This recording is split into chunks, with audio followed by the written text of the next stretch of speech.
Assalamualaikum warahmatullahi wabarakatuh. Selamat pagi anak-anak kelas 10 MIPA. Bagaimana kabar kalian hari ini? Alhamdulillah sehat semua.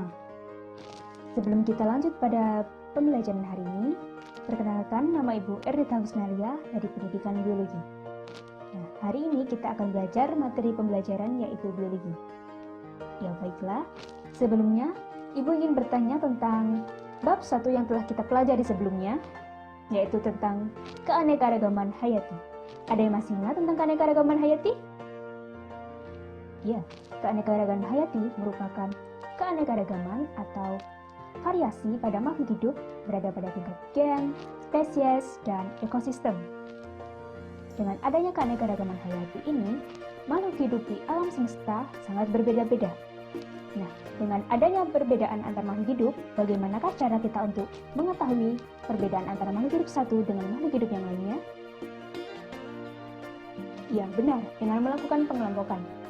Nah, disebut apakah pengelompokan makhluk hidup tersebut? Ya, jadi hari ini kita akan belajar tentang klasifikasi makhluk hidup. Kemudian untuk tujuan pembelajaran hari ini yang pertama yaitu menjelaskan tentang konsep dan prinsip klasifikasi makhluk hidup, menjelaskan sistem klasifikasi makhluk hidup, menjelaskan tentang tata nama makhluk hidup atau binomial nomenklatur, dan yang terakhir menjelaskan tentang identifikasi makhluk hidup.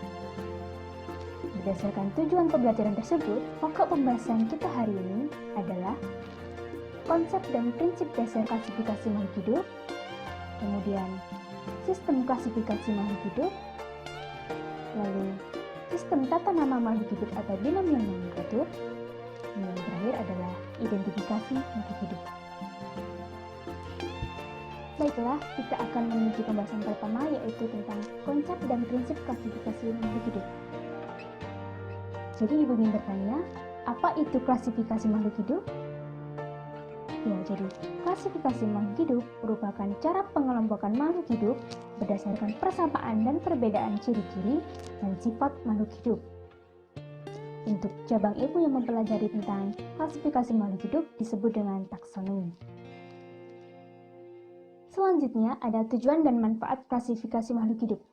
Kira-kira apa saja tujuan dan manfaat klasifikasi makhluk hidup? Ya, ada banyak tujuan dan manfaat dari klasifikasi makhluk hidup.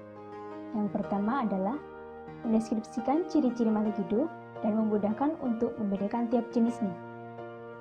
Yang kedua, memudahkan pengelompokan makhluk hidup berdasarkan ciri-cirinya. Yang ketiga, memudahkan dalam mempelajari keanekaragaman makhluk hidup. Yang keempat, mengetahui adanya hubungan kekerabatan antar makhluk hidup. Yang kelima, mengetahui evolusi makhluk hidup atas dasar kekerabatan. Dan yang keenam, mengetahui adanya ketergantungan antar makhluk hidup. Selanjutnya ada prinsip dasar klasifikasi makhluk hidup. Ada 5 prinsip dasar klasifikasi makhluk hidup ya. Jadi 5 prinsip dasar klasifikasi makhluk hidup. Yang pertama ada ciri morfologi, kemudian ada ciri anatomi, biokimia, reproduksi, dan manfaat. Setelah kita mengetahui tentang prinsip dasar dari klasifikasi makhluk hidup, maka tahap selanjutnya adalah tahap klasifikasi makhluk hidup. Ya, ada 3 tahapan dalam klasifikasi makhluk hidup. Yang pertama ada identifikasi, yang kedua pengelompokan, dan yang ketiga pemberian nama. Nah, selanjutnya kita akan mempelajari tentang sistem klasifikasi makhluk hidup. Pada sistem klasifikasi makhluk hidup terdapat 3 macam sistem klasifikasi makhluk hidup. Yang pertama artifisial, yang kedua alami, dan yang ketiga ada genetik. Pada sistem klasifikasi makhluk hidup secara artifisial atau buatan menggunakan struktur morfologi, anatomi, dan fisiologi. Kemudian yang kedua, sistem klasifikasi makhluk hidup secara alami menggunakan persamaan dan perbedaan morfologi saja. Nah, pada sistem klasifikasi secara alami mendorong terbentuknya takson-takson secara alami. Dan yang ketiga yaitu sistem klasifikasi filogenetik berdasarkan pada jauh dekatnya hubungan kekerabatan antar takson satu dengan yang lain. Sistem klasifikasi makhluk hidup dari awal ditemukannya hingga sekarang mengalami berbagai perkembangan. Nah, perkembangan sistem klasifikasi makhluk hidup yang pertama kali adalah sistem klasifikasi dua kingdom, yaitu Animalia dan Plantae. Kemudian berkembang lagi menjadi sistem klasifikasi tiga kingdom, yaitu Protista, Animalia, dan Plantae. Kemudian berkembang lagi menjadi sistem klasifikasi 4 kingdom, yaitu Monera, Protista, Animalia, dan Plantae. Selanjutnya ada sistem klasifikasi 5 kingdom, yaitu Monera, Protista, Animalia, Plantae, dan Fini. Dan pada perkembangan sistem klasifikasi selanjutnya ada sistem klasifikasi 6 kingdom, yaitu Eubacteria, Archaebacteria, Protista, Animalia, Plantae, dan Funi. Dari perkembangan sistem klasifikasi tersebut, untuk sistem klasifikasi yang kita gunakan saat ini adalah sistem klasifikasi 5 kingdom, yaitu Monera, Protista, Animalia, Plantae, dan Funi. Nah, pada sistem klasifikasi makhluk hidup, kita mengenal adanya tingkat takson. Nah, untuk tingkat takson dari yang tertinggi ke terendah ada kingdom, kemudian di bawah kingdom ada phylum atau divisi, di mana phylum digunakan untuk hewan, sedangkan divisi digunakan untuk tumbuhan. Kemudian di bawah phylum atau divisi ada kelas, kemudian di bawah kelas ada ordo atau bangsa, kemudian di bawah ordo ada family atau suku, kemudian di bawah family ada genus atau marga, kemudian di bawah marga ada spesies yang merupakan tingkat terendah dari takson. Nah, selanjutnya kita akan mempelajari tentang sistem tata nama makhluk hidup. Dalam sistem tata nama makhluk hidup, terdapat sistem tata nama binomial nomenklatur. Untuk menamai makhluk hidup berdasarkan sistem binomial nomenklatur, kita harus mematuhi aturan-aturan yang berlaku. Untuk yang pertama, nama spesies terdiri dari dua kata. Kata pertama merupakan penunjuk genus dan kata kedua merupakan penunjuk spesies. Aturan selanjutnya, huruf pertama penunjuk genus ditulis dengan huruf besar. Kemudian, huruf pertama penunjuk spesies ditulis dengan huruf kecil.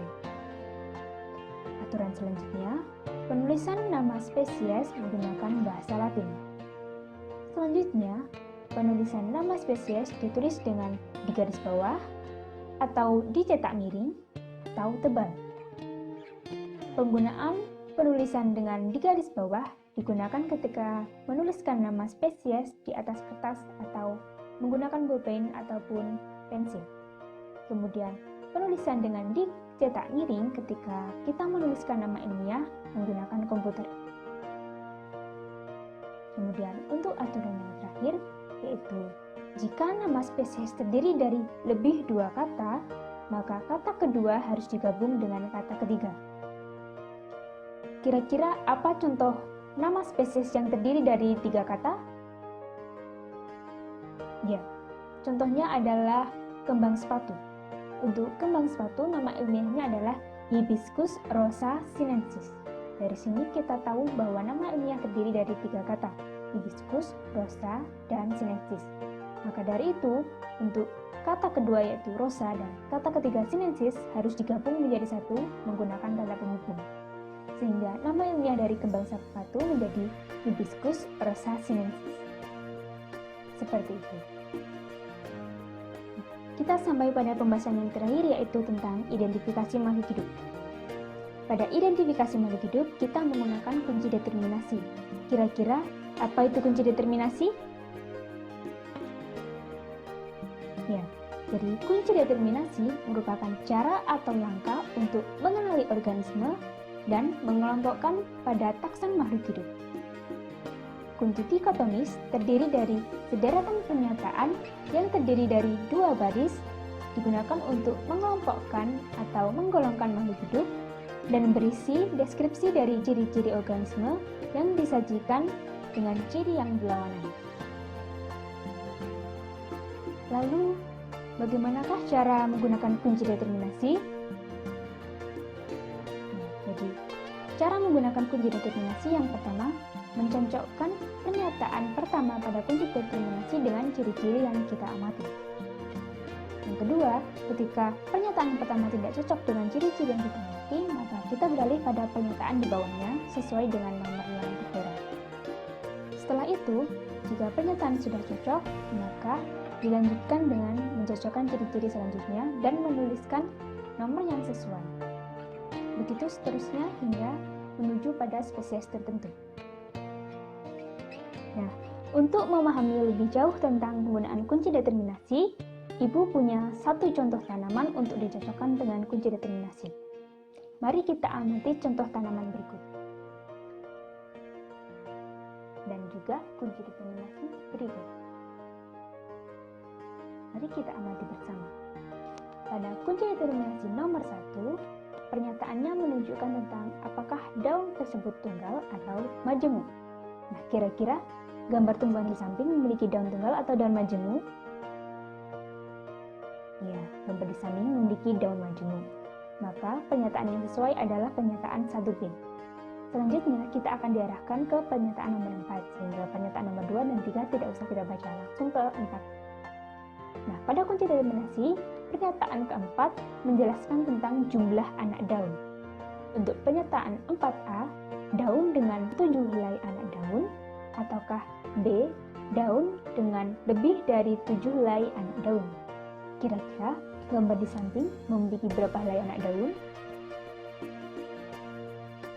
Ya, lebih dari 7.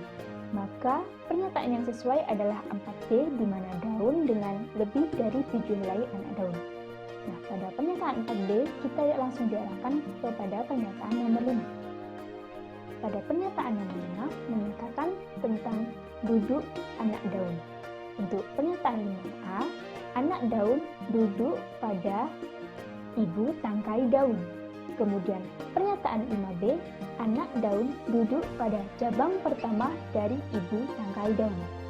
Kira-kira pernyataan yang mana yang sesuai dengan ciri-ciri yang kalian amati dari tumbuhan tersebut?